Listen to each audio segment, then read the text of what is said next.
सो hello everyone, myself Arpan Mishra और मैं video लेके आ गया हूँ सीयूटी एमसीए के ऊपर।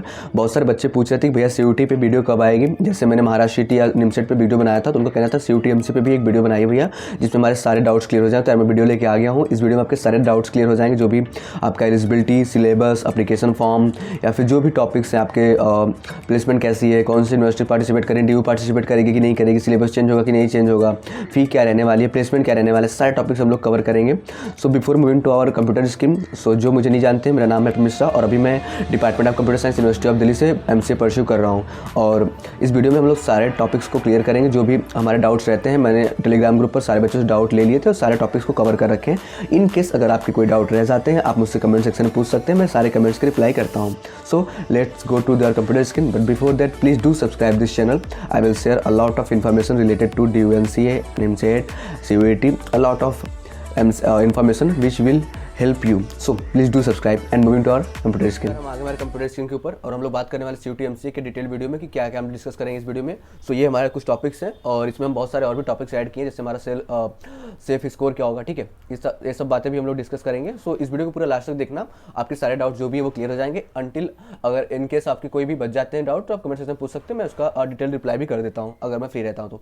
सो बेसिकली सीयूटी एमसीए क्यों इंपॉर्टेंट है इस बार, वाई सीयूटी एमसीए इंपॉर्टेंट और कैसे वो डिफरेंट है अदर एग्जाम से, ठीक है। तो यार पहली बात तो ये है कि ये इंपॉर्टेंट इसलिए हो गया क्योंकि इस बार से इसमें दिल्ली यूनिवर्सिटी ऐड हो गई है, ठीक है। अब भैया दिल्ली यूनिवर्सिटी इतना खास क्यों है? सो यार दिल्ली यूनिवर्सिटी इसलिए इतना खास है क्योंकि इसकी जो प्लेसमेंट है या इसका जो करिकुलम है वो एनआईटी के लेवल का है। एनआईटी के लेवल का क्यों है? क्योंकि इसमें जो प्लेसमेंट होती है वो 100% रहती है। अब मैं 100% कैसे बोल सकता हूँ? क्योंकि यार देखो, कुछ बच्चे जो 3-4 रह जाते हैं ना एमसीए से, मतलब अगर 58 है तो 54-5 का प्लेसमेंट, 3-4 बच्चे रह जाते हैं। वो इसलिए रह जाते हैं या तो उन्होंने प्लेसमेंट के लिए प्रिपेयर नहीं किया रहता है, उनको मनी नहीं रहता, या फिर वो रिसर्च बेस्ड रहते हैं, ठीक है, उनको रिसर्च करनी रहती है तो वो प्लेसमेंट में बैठते ही नहीं। अदरवाइज कंपनीज यहाँ लास्ट तक आती हैं और कंपनीज बहुत आती हैं, ठीक है। तो और इसका जो एवरेज प्लेसमेंट है वो आपके टॉप 5 एनआईटीज के बाद आता है, मतलब कि रायपुर, अगरतला, कुरुक्षेत्र, इन सबसे ऊपर है। तो इसलिए बच्चे हमारे यहाँ कुछ सीनियर्स हैं जो रायपुर से छोड़ के भी दिल्ली में DU में करने आए हैं, तो इसलिए इस बार DU ऐड हो गया सीयूटी में, इसलिए सीयूटी और भी खास है। और DU के अलावा इसमें कौन कौन से कॉलेजेस हैं? DU है, JNU है, BHU है। सो हम लोग डिस्कस करेंगे इसके बारे में और ये सब पूरा हमारा रोड मैप है, eligibility, syllabus, how to apply, road map and top college placement. So we will discuss all this topics in this video, okay. So video को लास्ट तक देखना and do subscribe this channel and हाँ, like जरूर करना video को अगर आपको कुछ इन्फॉर्मेशन मिल रही है, ठीक है। So moving to our next slide, our next slide is saying about the eligibility. What is the eligibility about the university? देखो यार, CUET का कुछ पर्सनल एलिजिबिलिटी नहीं, बेसिकली CUET क्या है, लेट मी एक्सप्लेन। CUET क्या है? कॉमन यूनिवर्सिटी एंट्रेंस टेस्ट है, ठीक है। मतलब CUET क्या है? एक सेंट्रल अथॉरिटी है जो बोलता है कि मैंने आपके इस पेपर के लिए इस सब्जेक्ट से पेपर कराया और बच्चे ने इतना मार्क्स स्कोर किया, ठीक है। अब आप अपनी यूनिवर्सिटी का फॉर्म निकालिए, आप इस मार्क्स के अकॉर्डिंग उनका एडमिशन लीजिए। सो ऐसे सारी यूनिवर्सिटी का अलग अलग काउंसलिंग होता है, ऐसा कुछ नहीं कि एक कॉमन काउंसलिंग होता है जिसमें आपको अलग अलग कॉलेज अलॉट होते हैं। ये इसका एक ड्रॉबैक है इस एग्जाम का, ठीक है। अब हम लोग बात करते हैं कि अलग यूनिवर्सिटी की एलिजिबिलिटी क्या होती है। यार मैंने 3 मोस्ट जो टॉप यूनिवर्सिटी को रखा है और मेरे अकॉर्डिंग अगर 4th यूनिवर्सिटी आप कोई चूज़ करते हैं तो वो है आपकी तेजपुर यूनिवर्सिटी, ठीक है। इसका भी प्लेसमेंट अच्छा है यार इन तीनों के बाद, ठीक है। तो आप तेजपुर यूनिवर्सिटी के जा सकते हैं। इवन मैं BHU के बराबर भी इसको बोलता हूँ, क्यों? क्योंकि प्लेसमेंट तेजपुर का ज़्यादा सही है। अभी कुछ लास्ट 1-2 ईयर से BHU में इंक्रीमेंट हुआ है, बट स्टिल तेजपुर और BHU, ठीक है।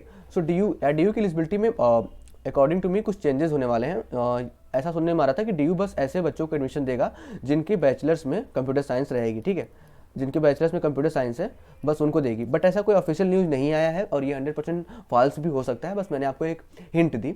सो अभी जो करंट में अभी जो इसकी एलिजिबिलिटी क्राइटेरिया है वो ये है कि आपका बैचलर्स रहना चाहिए किसमें आपका मैथमेटिक्स में, कंप्यूटर साइंस में, स्टैटिस्टिक्स या ऑपरेशनल रिसर्च, इसमें से आपने किसी को भी एटलीस्ट 2 पेपर्स इन मैथमेटिकल साइंस, ठीक है, दिए हैं किसी सेमेस्टर मोड में, या आपने इसको 1 पेपर दिया है, ठीक है, इसके 1 ईयर जिसका एनुअल एग्जाम है उसमें।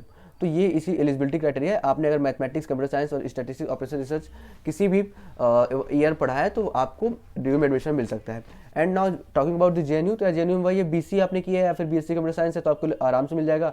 यहाँ पे देखो यार 60% मार्क्स नेसेसरी रहते हैं for the general OBC, SC ST के लिए 5% आई थिंक छूट रहती है, ठीक है। For JNU this is 5% for all. अगर आपकी परसेंटेज बैचलर्स में कम है और आप MCA करना चाहते हैं तो आप JNU से कर सकते हैं। और आप इसका क्या है कि आपका BSc BCom BA कुछ भी अगर आपने 12th स्टैंडर्ड मैथमेटिक्स पढ़ रखी है तो आप JNU से BSc MCA कर सकते हैं। नाउ मूविंग टू BHU, इसका भी सेम है यार, इसका भी 50% क्राइटेरिया, तो अगर आपके मार्क्स कम है तो आप BHU से MCA कर सकते हैं।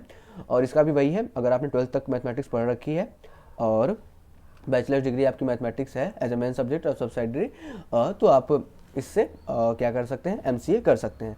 Now moving to our next part, the safe score. We will discuss about the safe score in the last after the discussing the pattern, what is the importance of this examination, how it is different from the other exams। so basically यार इसको देने के बाद आप top universities में पाएंगे, ठीक है। एडमिशन, मिनिमम फ़ी, यहाँ पे फ़ी आपकी मतलब बहुत ही मिनिमम है। आई will discuss at the last. आपको DU JNU जैसा इन्वायरमेंट मिलेगा, ठीक है। यहाँ पे जो इन्वायरमेंट है दिल्ली में, यार देखो इन्वायरमेंट से मेरा क्या मतलब है, a lot of factors are there, ठीक है।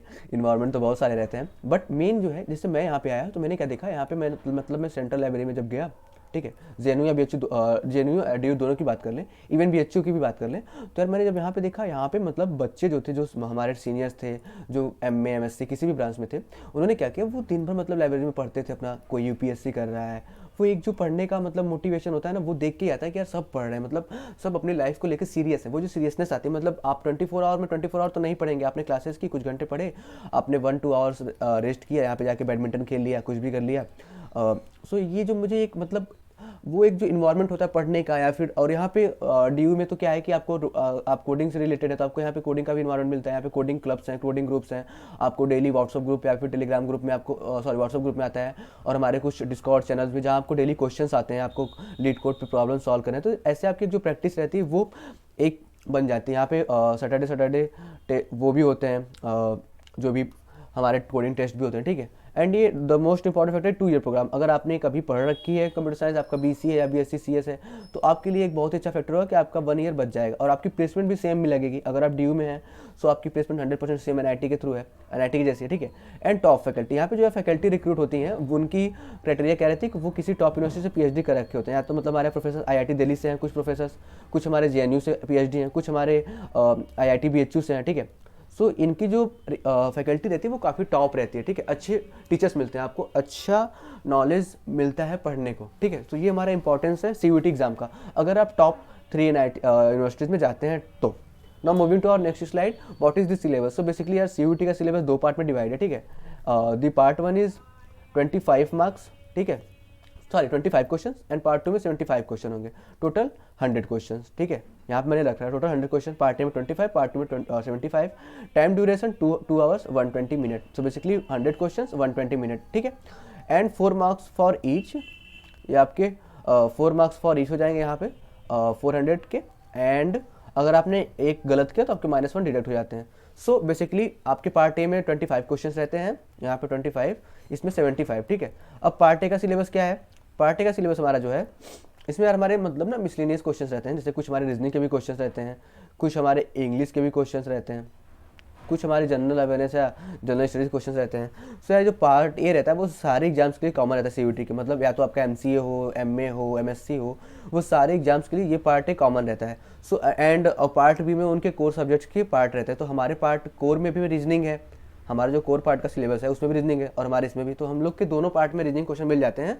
अदरवाइज और जो एग्जाम्स रहते हैं उनके पार्ट ए में रीजनिंग रहती है, उनके पार्ट बी में मान लो किसी का MA हिंदी है तो उसके पार्ट बी में केवल हिंदी क्वेश्चन आएंगे BA के, लेकिन हमारे पार्ट बी में हमारा जो सिलेबस है वही मैथमेटिक्स, रीजनिंग, कंप्यूटर साइंस है, ऐसा उन्होंने रखा है। पहले जो था उसके पहले कल कंप्यूटर साइंस आती थी, इसमें कंप्यूटर साइंस आती थी, बाद में जब इसमें BHU JNU ऐड हुई तो उन्होंने सिलेबस को चेंज करके इस प्रकार से ऑर्गेनाइज किया।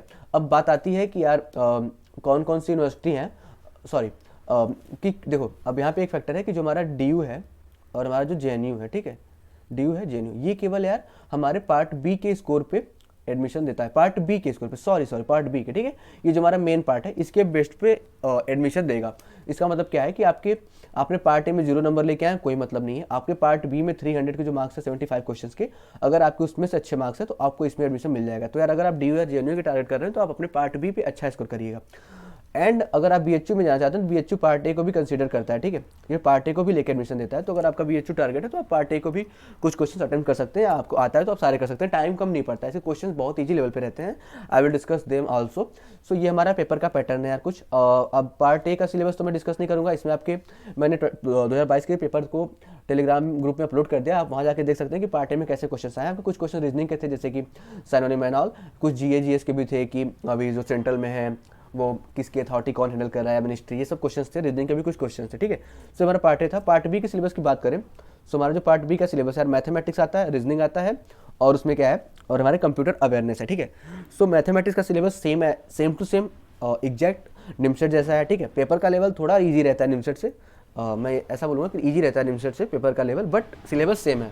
फॉर एग्जांपल उसने पूछ रखा है कि समेशन ऑफ एक दे रखी है सीरीज, मान लो AP सीरीज का समेशन, और इसमें क्वेश्चन ऐसे रहते हैं ना, इससे ना जैसे कि ये रहता है कि इसने 4 यहाँ पे क्वेश्चन दे रखे हैं और सामने 4 ऑप्शन दे रखे हैं, और पूछेगा कि मान लो ये हमारा ABCD हो गया, तो पूछेगा कि करेक्ट मैचिंग क्या है, तो A1 B4 ऐसे जो मैचिंग के क्वेश्चन रहते हैं, ऐसे क्वेश्चन बहुत पूछा है मैथमेटिक्स में, ठीक है। लेकिन इनके पैटर्न मतलब कि क्वेश्चंस इजी थे। सो ये हमारा जो मैथमेटिक्स का लेवल रहता है वो निमसेट से इजी रहता है, बट सिलेबस सेम रहता है। सो हमारे सिलेबस में क्या क्या है, देखो यार मैंने मेन टॉपिक्स यहाँ मेंशन कर दिया, सेट थ्योरी है, अलजेब्रा है, कोऑर्डिनेट ज्योमेट्री है, कैलकुलस है, और वेक्टर्स है, ज्योमेट्री है। अब कुछ बच्चे क्या सोचते हैं कि वो कुछ टॉपिक्स को छोड़ देंगे, ठीक है। मतलब मेरे से टेलीग्राम कोई बच्चे पूछे थे कि जिनका 12th से मैथमेटिक्स छूट गया है हमेशा, मतलब उन्होंने कभी BSc में नहीं पढ़ा है या BCA में, अब वो कैसे कवर करें, उनका क्वेश्चन ये था। सो यार देखो, मैं डिटेल सिलेबस जो भी है हर टॉपिक के अंदर का, वो मैं टेलीग्राम ग्रुप में अपलोड कर दूंगा, आप वहाँ से देख लेना। मैं आपको यहाँ ये बताता हूँ कि आपको मैथमेटिक्स कवर कैसे करनी है, ठीक है। देखो एग्जाम में क्या है कि वो इन सारे टॉपिक से क्वेश्चन पूछेंगे, तो मान लो कि इस टॉपिक से 35 क्वेश्चन आने वाले हैं, तो 1 2 3 4 5 6 सर बेसिकली 5 क्वेश्चन तो सबसे ही रहेंगे, ठीक है, 5 क्वेश्चन तो सबसे रहेंगे। मान लेते हैं इसको कैलकुलस इंपॉर्टेंट लगा तो 7 8 पूछ लिया सॉरी। सो ये पैटर्न है। अब इसमें अगर आप कुछ टॉपिक्स छोड़ के जाएंगे, देखो मैंने क्या बोला कि मैंने बोला कि इसमें बेसिक से क्वेश्चन आते हैं, बेसिक। सो मान लीजिए आपने वेक्टर छोड़ के गए एग्जाम देने, और वेक्टर्स उसने पूछ लिया कि vector A dot vector B क्या होगा अगर उनके बीच का एंगल 90 डिग्री है। तो यार ये सबको पता है कि AB cos theta AB sin theta जो भी होता है, तो यार बेसिक से क्वेश्चन अगर आएगा और आपने एक बार फार्मूला भी रिवाइज नहीं किया या आपने बेसिक भी नहीं पढ़े, तो आपके ये क्वेश्चन छूट जाएंगे, जो कि बहुत गलत बात है।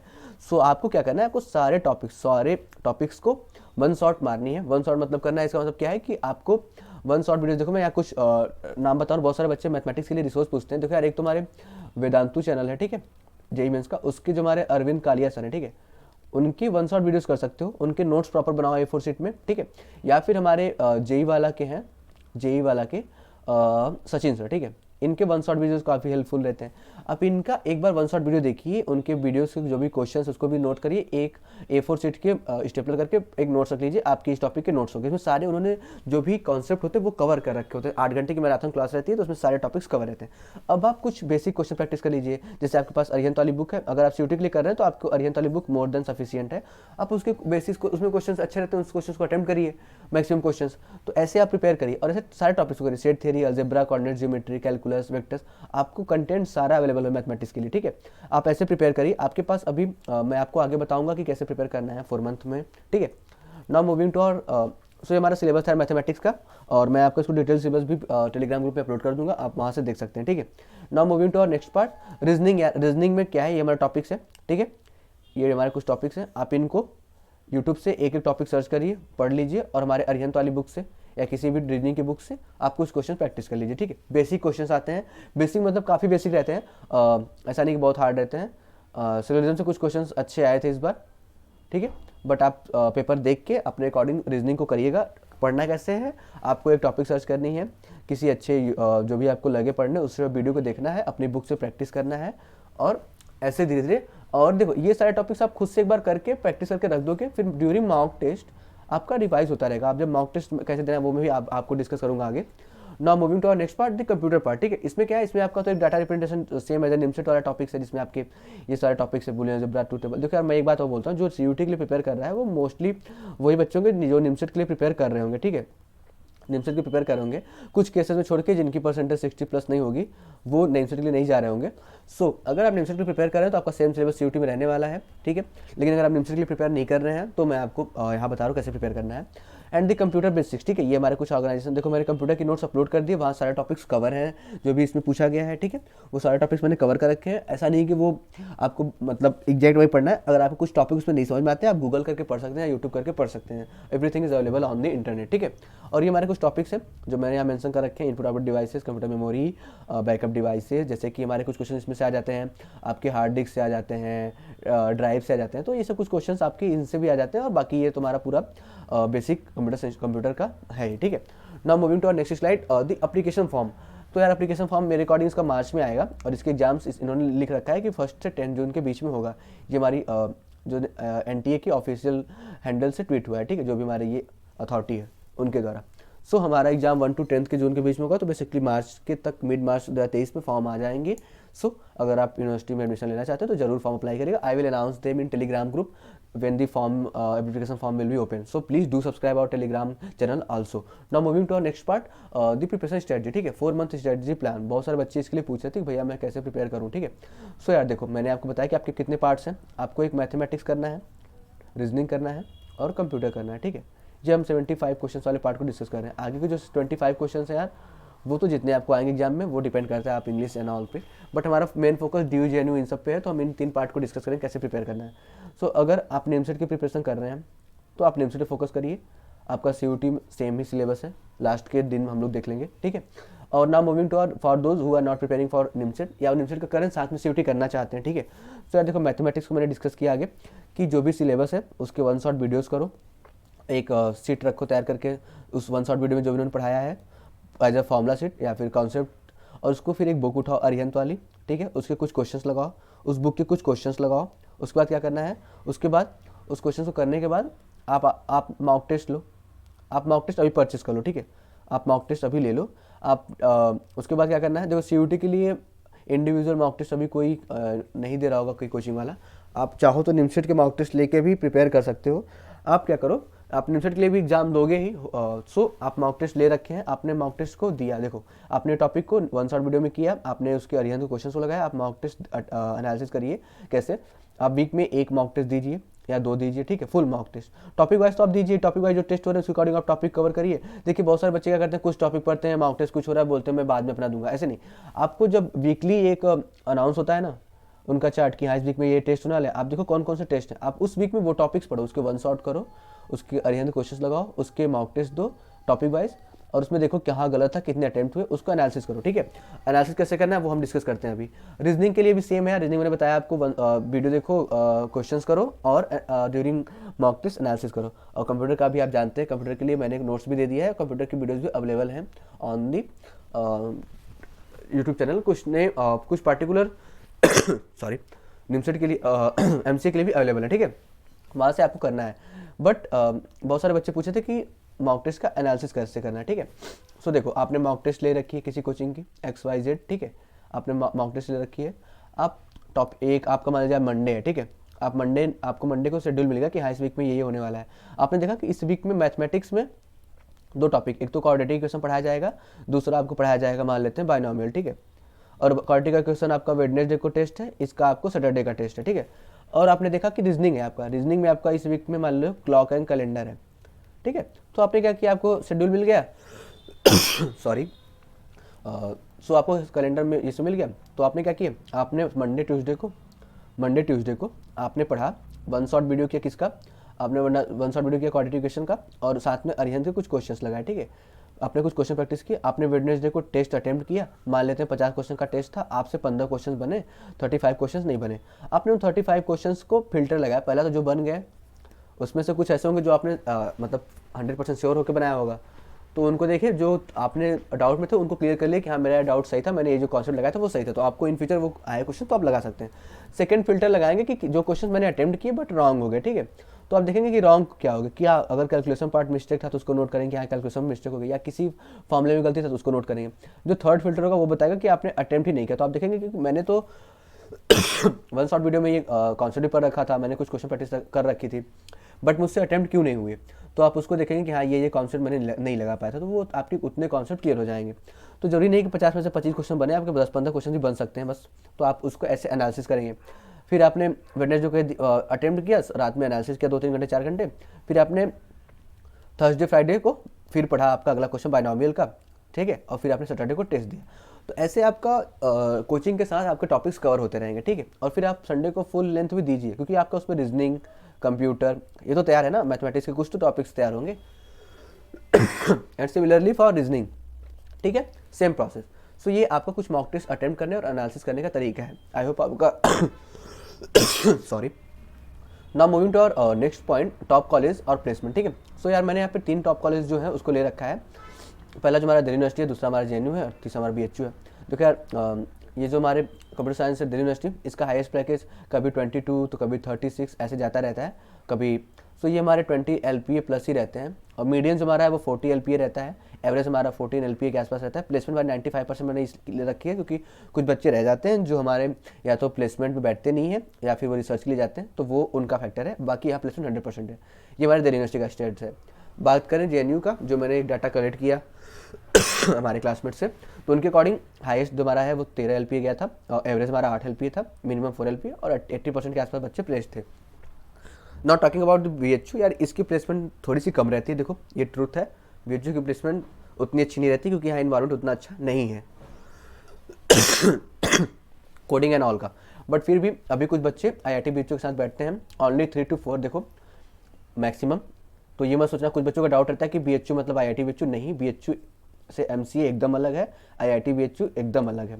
सो ये पूर्व है, पश्चिम है, आप don't compare both them, okay.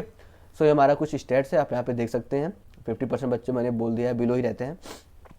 और नाउ देखो यार इसके इन यूनिवर्सिटी के बाद भी आप एक यूनिवर्सिटी कंसिडर कर सकते हो, तेजपुर यूनिवर्सिटी, उसका भी प्लेसमेंट अच्छा रहता है, सो आप उसको कंसिडर कर सकते हो। Now moving to our next point, what is the fees. Sir मैंने ये फीस मेंशन कर रखी है। ड्यू की जो पर सेमेस्टर फीस रहती है वो 10K के अप्रॉक्स रहती है, BHU की 8K, एंड JNU तो यार मतलब फेमस अपनी फीस के लिए, उसका 258 या 268 के आसपास फीस रहता है पूरे साल का। और DU में आपको हॉस्टल मिलता नहीं है मोस्टली, BHU में हॉस्टल की फीस 4K पर ईयर रहती है, साथ में कुछ आपके मेस के चार्जेस बहुत मिनिमम रहते हैं, ठीक है। सो ये हमारा कुछ वो हो गया, और JNU की हॉस्टल फीस 750 है। सो ये हमारे कुछ फीस है। तो आपको देख रहे हैं कि जो सेंट्रल यूनिवर्सिटीज़ है उनकी फीस काफ़ी कम है इन कंपेयर टू NIT। तो अगर आपको इतने कम फीस में इतना अच्छा प्लेसमेंट मिल रहा है तो you must go for this, okay. So this is all for today's video. अगर आपको कुछ डाउट रह गए हों तो आप मुझको कमेंट सेक्शन में पूछ सकते हैं। मैंने सारे पॉइंट्स को डिस्कस किया। एक पॉइंट रह गया हमारा, जो कि हमारा था सेल्फ स्कोर, हाँ सेफ स्कोर, ठीक है। तो हम लोग उसको देख लेते हैं कि हमारा सेफ स्कोर क्या है। सो यार मैंने बताया कि BHU JNU केवल पार्ट बी के अकॉर्डिंग लेता है, तो आपके पार्ट बी में 250 प्लस अगर जनरल कैटेगरी के लिए तो आप सेफ रहते हैं, और अगर आप BHU के लिए 270 प्लस है क्योंकि पार्ट भी दोनों लेता है, तो आपको इतना मार्क्स स्कोर करना पड़ेगा। सो आई होप कि सारे डाउट्स क्लियर होंगे। अगर आपके कुछ डाउट्स रह गए हों तो आप मुझे कमेंट सेक्शन में पूछ सकते हैं। मैंने आपको मॉक टेस्ट एनालिसिस कैसे करना है वो भी बता दिया है। और सेंटर्स यार CUET के सेंटर्स मोस्टली सारी जगह रहते हैं, मतलब सारे स्टेट में बना के रखे जाते हैं, ठीक है। सो ये चीज़ें आपको देखनी है। और मैंने बताया था कि यहाँ पे मैंने बताया आपको कि कैसे टेस्ट सीरीज का एनालिसिस करना है, और सारे टॉपिक्स मैंने कवर की। So thank you for watching यार this video, and do subscribe. And आपको इस वीडियो का कौन सा पार्ट अच्छा लगा प्लीज़ कमेंट सेक्शन में बताना, अगर आप यहाँ तक देख रहे हैं। सो थैंक यू सो मच।